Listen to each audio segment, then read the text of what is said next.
من الفوائد والثمرات الحاصلة بالصلاة على النبي محمد عليه الصلاة والسلام أنه في الصلاة على النبي عليه الصلاة والسلام كفاية من الله تعالى لما يصيب الإنسان من هم وغم.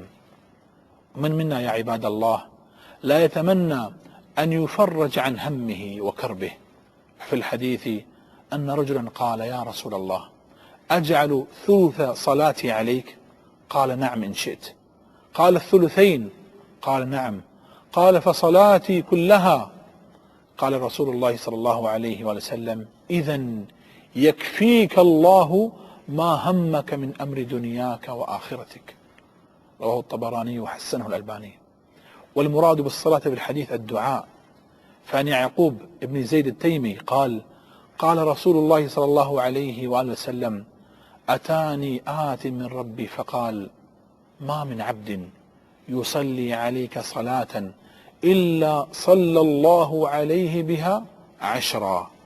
فقام إليه رجل فقال: يا رسول الله، أجعل نصف دعائي لك؟ قال: إن شئت. قال: ألا أجعل ثلث دعائي؟ قال: إن شئت. قال: ألا أجعل دعائي كله لك؟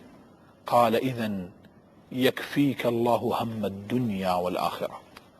يكفيك الله هم الدنيا والآخرة. بماذا؟ بالصلاة على النبي صلى الله عليه وسلم. وهذا أثر صحيح.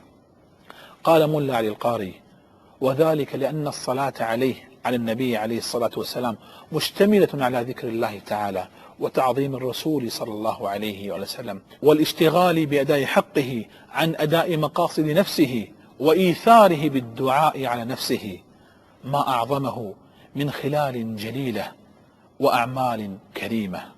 فالحمد لله الذي هدانا للإسلام، والحمد لله الذي جعلنا من أمة محمد صلى الله عليه وسلم.